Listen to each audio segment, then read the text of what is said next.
Some of the first n terms, first n term का sum कितना दिया हुआ है 5n स्क्वायर माइनस 3n। तो कहता है find the AP, why AP series क्या है उसे पता करें, एंड इट्स 16th टर्म, और उस एपी का 16th टर्म क्या होगा। तो आइए देखते हैं इसका सॉल्यूशन फ्रॉम क्वेश्चन।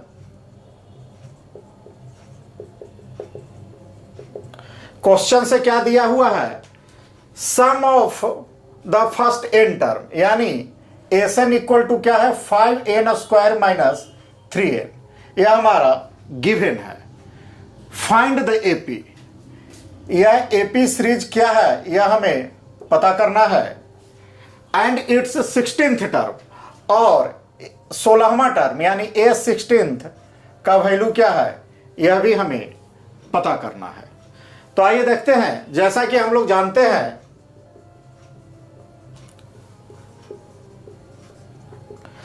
देखिए an के लिए एक फॉर्मूला जानते हैं a plus n minus 1 into D, और इंट्रोडक्शन के क्लास में हमने बताया है कि an के लिए एक फॉर्मूला और है जो सम के बेसिस पर निकलता है, वह क्या है S n minus S n minus 1।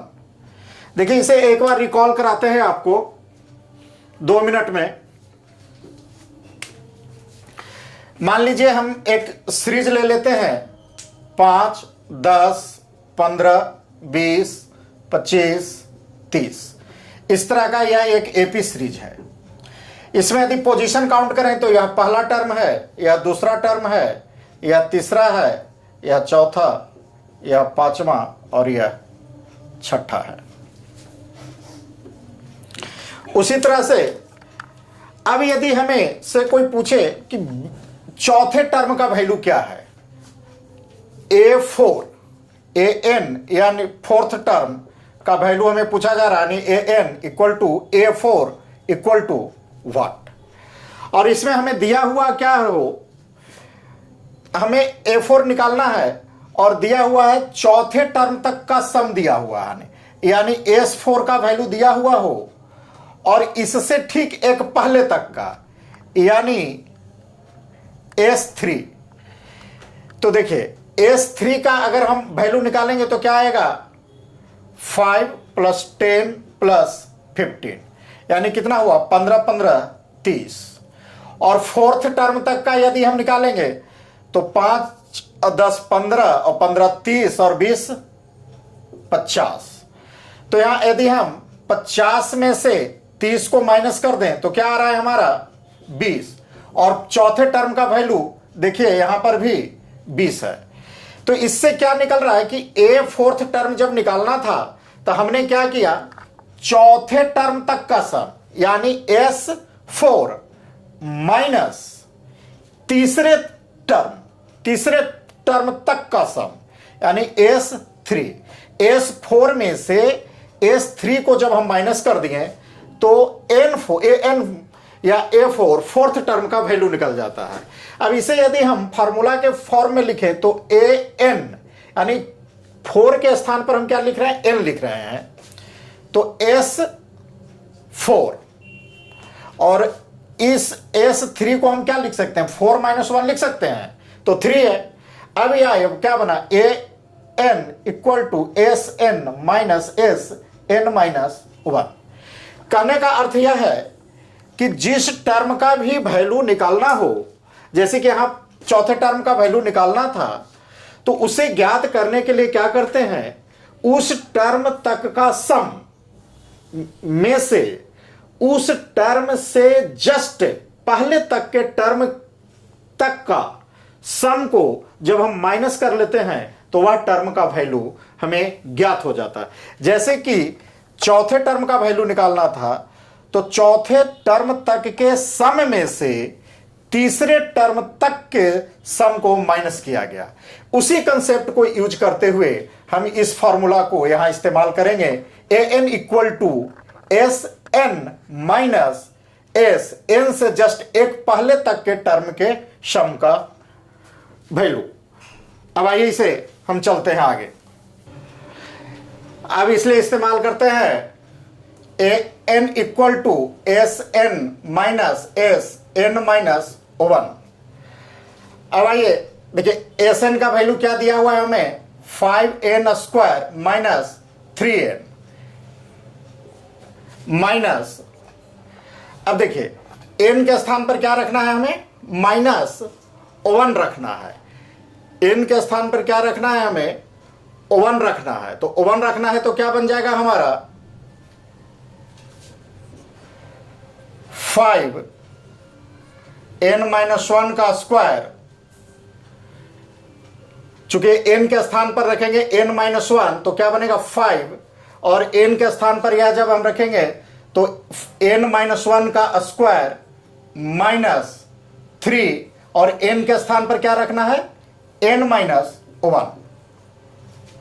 अब आइए देखिए क्या हुआ 5n square minus 3n minus, अब देखिए 1 a माइनस बी के द होल स्क्वायर पर है तो 5a स्क्वायर यानी n स्क्वायर माइनस 2ab यानी 2n प्लस 1 स्क्वायर, 1 का स्क्वायर 1 करेंगे 1 होगा, माइनस 3n माइनस 3। अब आइए 5n square minus 3n minus, अब इसे हम मल्टीप्लाई कर देते हैं तो क्या बनेगा 5n स्क्वायर या 5n स्क्वायर माइनस 5 दूनी 10n plus 5 minus 3n minus, अब देखिए यहां जब ये करेंगे तो माइनस माइनस क्या हो जाएगा प्लस, तो यहां हो जाएगा हमारा +3। अब इस साइन को कर दीजिए 5n square minus 3n minus 5n square, अब यहां माइनस साइन ब्रेक होगा तो क्या होगा प्लस 10n माइनस 5, और क्या होगा m minus plus 3n minus 3। अब देखिए यह प्लस 5n स्क्वायर और यह माइनस 5n स्क्वायर क्या हो गया हमारा कैंसिल हो गया, और देखिए -3n और +3n यह भी हमारा कैंसिल हो गया।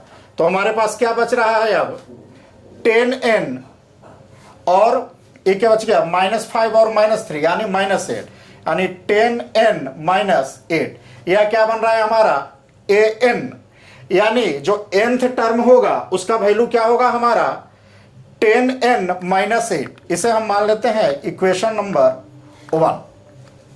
इसे हम क्या मान लेते हैं इक्वेशन नंबर 1। अब चूंकि हमें क्या कह रहा था 16th क्या क्या ज्ञात करना है 16th टर्म ज्ञात करना है और एपी भी ज्ञात करना है।